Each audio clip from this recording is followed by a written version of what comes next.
Mes destinées sont dans ta main. C'est ce que le psaume 31 nous dit. Dans nos moments d'épreuve, nous avons souvent l'impression d'être rétrogradés et négligés par la vie. Chaque pas, pourtant, chaque pas de notre vie est planifié.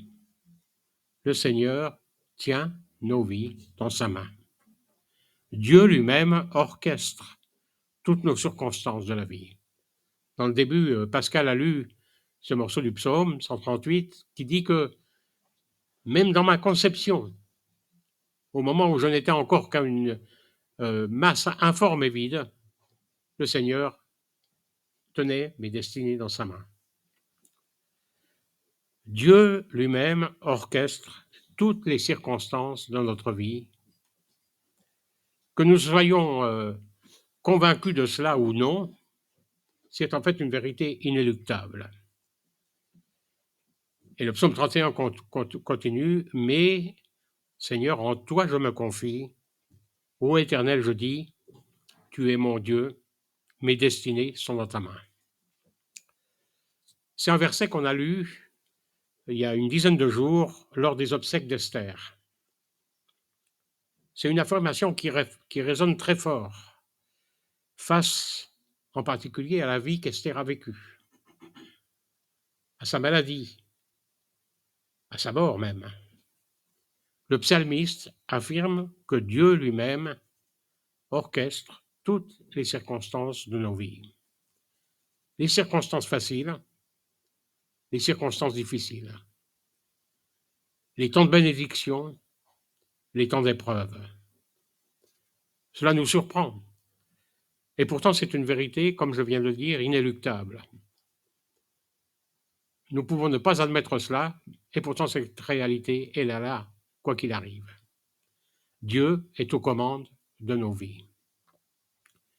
Dans le psaume 31, David déclare que toute sa vie est entre les mains de Dieu.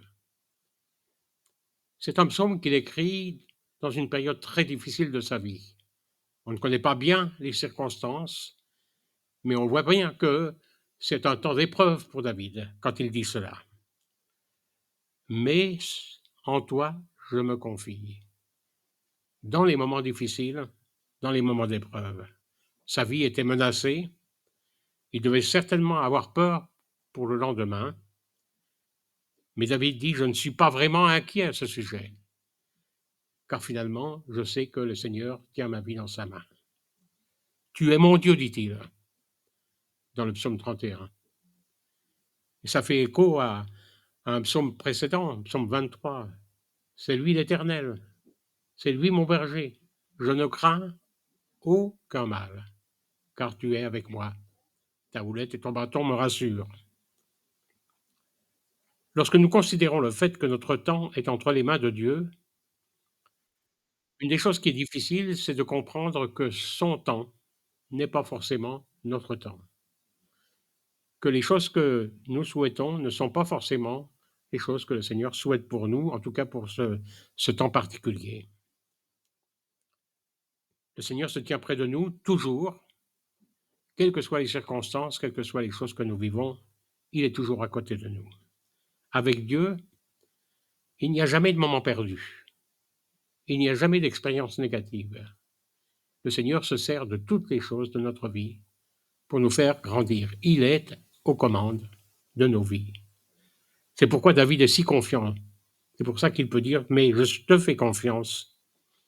Et si, comme David, nous pouvons dire cela dans des circonstances difficiles, la réponse de la Bible nous dit, bien sûr que vous le pouvez. Si David l'a pu, vous le pouvez aussi. Le Seigneur est aux commandes de votre vie. Mais je vous propose de voir peut-être d'autres exemples de la parole de Dieu dans lesquels on retrouve ce même enseignement. Dieu conduit nos vies, conduit nos destinées. Job. On a lu aussi, dans ce moment d'enterrement, des funérailles, on a lu aussi ce texte de Job. On a redit comment Job a été éprouvé par le Seigneur, qui souhaitait montrer à Satan que la foi de Job était réelle, et pouvait dépasser toutes les difficultés. Et je pense que les gens qui sont sur Aventure Formation sont en train d'étudier Job, si je suis bien au courant. Dans Job 14, au verset 5, on lit « Seigneur, tu as fixé le nombre de ses jours et tu connais le nombre de ses années, puisque tu as fixé le terme de sa vie qu'il ne franchira pas. » Il semble que parfois, le temps ne s'écoule pas, en particulier quand nous vivons des choses difficiles. Nous avons l'impression que c'est un temps qui s'arrête et qu'on ne voit pas le bout du tunnel, les choses difficiles s'arranger. Et c'est ce qui se passait pour Job. Il avait tout perdu, comme vous le savez, tout perdu à cause de ce défi que Dieu donne à Satan. Il avait perdu ses biens, il avait perdu sa famille, il avait perdu ses relations. Et donc, il désespère. Et dans ce chapitre 14, il s'interroge, mais est-ce qu'il y a une fin aux difficultés? Il panique, non seulement à cause des épreuves, mais parce qu'il ne voit pas le bout du tunnel. Et une des choses que nous expérimentons souvent dans les moments d'épreuve, c'est cela. C'est le fait que subitement nous nous trouvons dans les ténèbres et qu'on ne voit pas le bout du tunnel. Et pourtant, il y a une lumière au bout de la vallée, de l'ombre de la mort. Il y a une lumière qui est la présence du Seigneur. Le Seigneur est là, présent, dans les circonstances faciles, dans les circonstances difficiles, dans les temps de lumière, de bénédiction, comme dans les temps de ténèbres. Et Job n'a jamais blâmé Dieu pour sa souffrance. Il savait que Dieu lui avait fourni son seul espoir de restauration. Il savait que quoi qu'on traverse, on est toujours entre les mains du Seigneur. Nous devons arriver à un point dans notre vie où la douleur, les épreuves, quand ils surviennent, au lieu de paniquer, nous amènent à nous rapprocher du Seigneur. Comme Job, dire dans le moment d'épreuve, je ne comprends pas, et c'est vrai que souvent nous ne comprenons pas, mais je fais confiance au Seigneur. Nous devons faire confiance à la providence de Dieu, à la grâce de Dieu, à l'amour de Dieu. Nous avons chanté ça dans les chants de ce matin. Faire confiance à cette chose qui sera éternelle. Et faire aussi confiance à son timing. Nous avons, je pense, tous besoin de grandir dans cette dimension de la confiance en Dieu.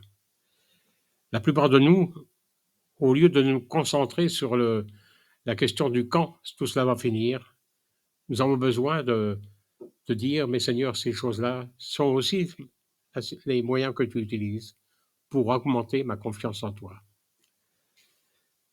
Si vous vous sentez déprimé, accablé, c'est le moment justement de cultiver votre confiance dans le Seigneur.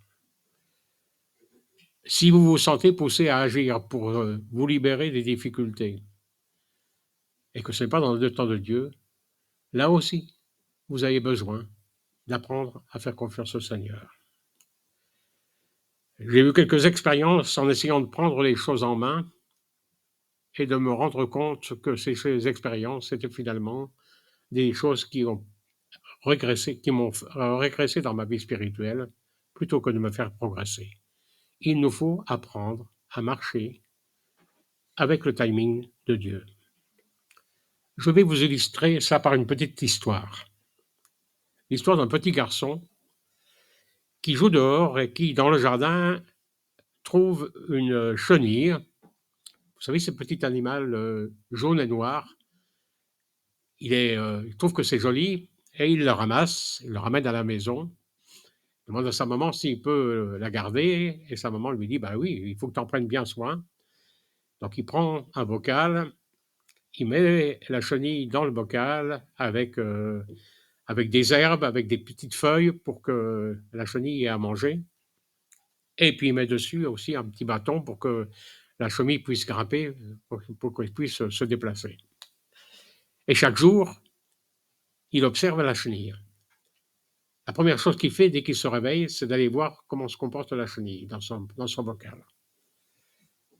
Mais au jour, il s'aperçoit que, alors que la chenille était souvent tranquille, d'un seul coup, il s'aperçoit que la chenille commence à se démener, à se secouer, à pas être bien. Il se rend bien compte qu'il y a quelque chose qui se passe. Donc il va voir sa maman un peu inquiet, en ayant peur que la chenille soit en train de périr peut-être. Et sa maman lui dit non, non, il y a un processus naturel. C'est ce qu'on appelle la mue. Il faut que tu acceptes que la chenille va se transformer en papillon et il faut qu'elle vive cette période-là. Donc le petit garçon se met devant son bocal et attend, regarde. Il voit que ça gigote toujours. Et au bout d'un moment, il commence à voir que le cocon commence à avoir un petit trou. Il se dit, c'est peut-être une bonne idée d'aider le papillon à sortir. Et il prend des petits ciseaux et il augmente le petit trou. Le papillon sort, tout gonflé, les ailes toutes repliées. Et en fait, jamais il ne sera capable de complètement se développer, jamais il ne pourra déployer ses ailes, jamais il ne pourra voler. Il fallait attendre que les épreuves marquent suffisamment la chenille pour qu'elle devienne papillon. Et alors que le garçon essayait de comprendre, il apprit plus tard que le papillon devait vivre ce temps difficile, devait vivre ces épreuves, et attendre que le Seigneur lui donne réellement la capacité de devenir ce qu'il devait être. Il devait apprendre que sa destinée était entre les mains du Seigneur. Et Job a dû apprendre cela, que sa destinée était entre les mains du Seigneur, qu'il fallait attendre jusqu'au moment où le Job va dire « Je reconnais que je ne peux rien, que ma destinée est dans tes mains ». Deuxième exemple, Moïse.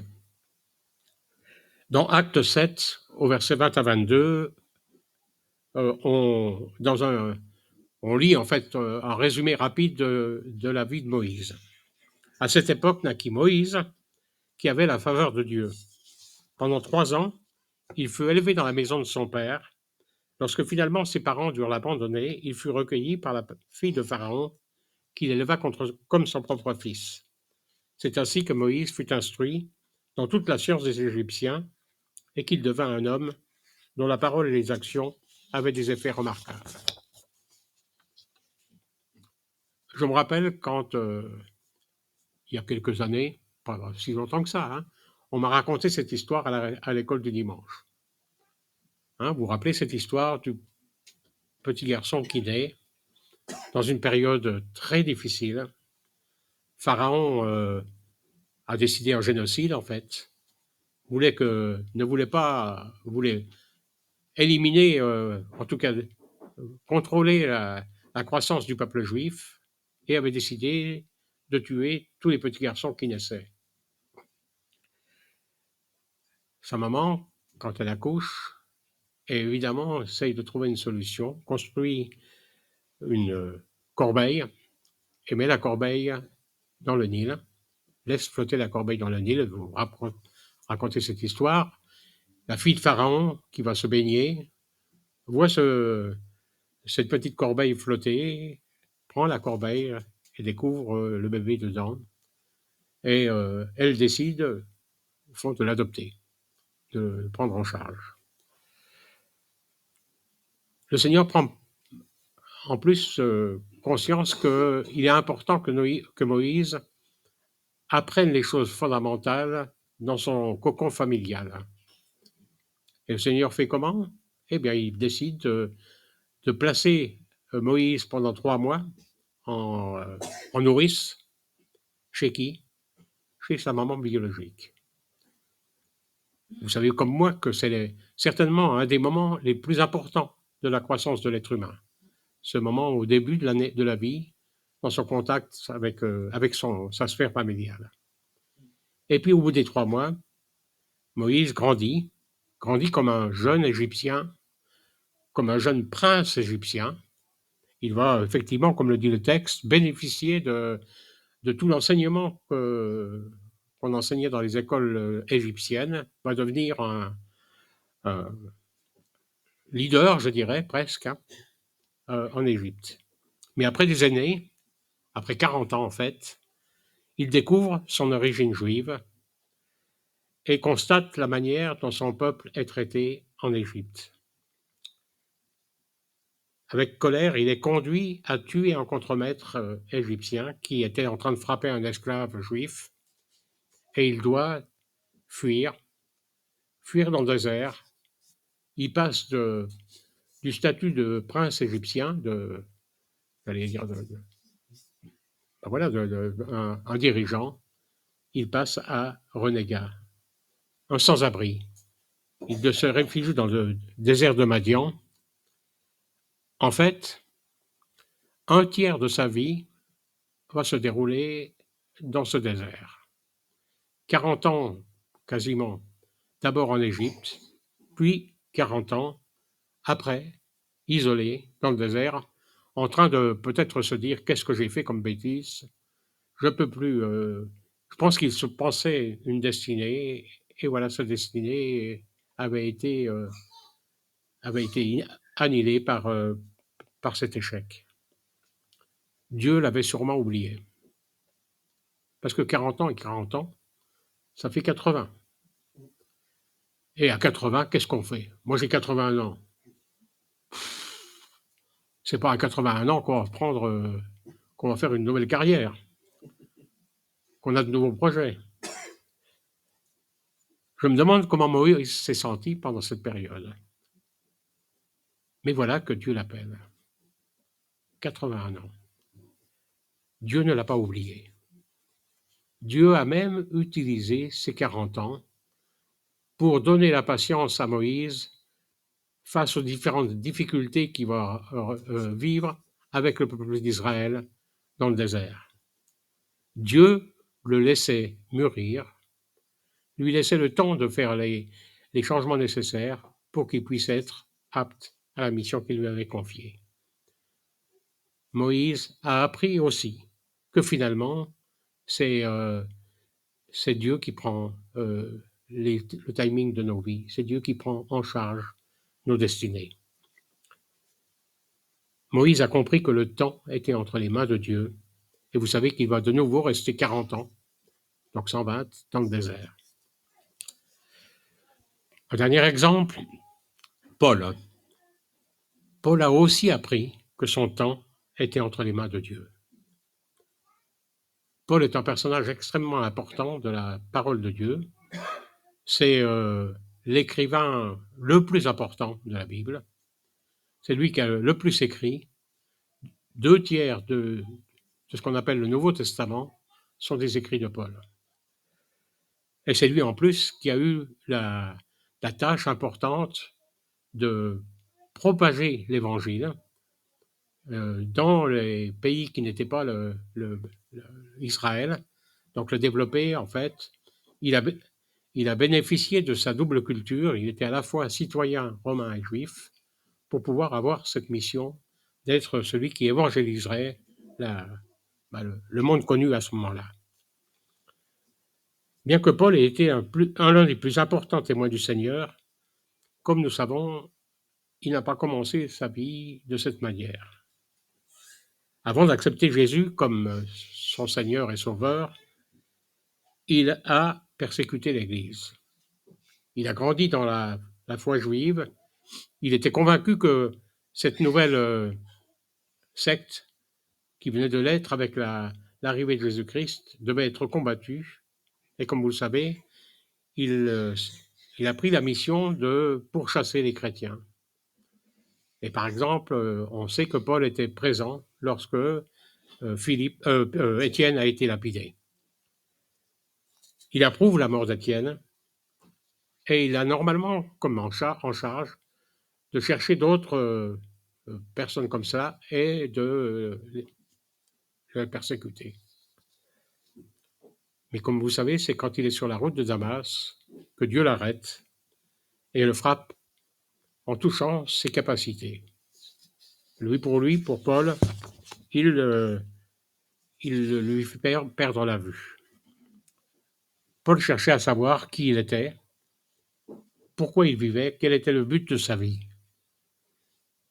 Le Seigneur utilise son handicap pour que Paul s'arrête et réfléchisse et change finalement de direction. Dieu peut utiliser nos handicaps pour nous faire comprendre ce qu'il veut que nous comprenions de notre avenir, de notre mission. Il peut nous enlever toutes nos capacités pour que nous puissions comprendre que nous dépendons totalement de lui. Si on continue, donc, Dieu parle après à un prophète qui s'appelle Ananias et dit à Ananias, je souhaiterais que tu ailles voir Paul et que tu lui imposes les mains, que tu pries pour lui confirmer qu'il a pour moi une mission. Ananias est interloqué. Mais Seigneur, tu sais pas. Vous avez jamais dit ça, Seigneur, tu sais pas. Mais finalement, Ananias obéit et va quand même retrouver Saul de Tarse, qui était à ce moment-là Saul de Tarse, et lui impose les mains. Seigneur, j'ai beaucoup entendu parler de cet homme, de plusieurs côtés, on me dit qu'il ne veut que du mal. Et le Seigneur lui dit, va, car j'ai choisi cet homme pour me servir. Il fera connaître aux nations étrangères, et à leurs rois, ainsi qu'aux Israélites, mon message. Je lui montrerai moi-même tout ce qu'il va devoir souffrir pour moi. Acte 9, 10 à 16. Lorsque Paul s'est converti, il est descendu en Arabie, et pendant 3 ans et demi, il a vécu ce temps dans le silence, dans le désert au fond, dans la prière, avant de commencer son ministère. Dieu permet l'attente et la maturation de notre vie spirituelle pour que nous puissions être aptes à la mission qu'il nous a confiée.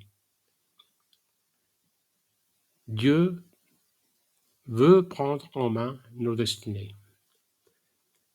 Et je pense que c'est un témoignage que Esther nous a aussi laissé dans ce temps qu'elle a vécu avec nous.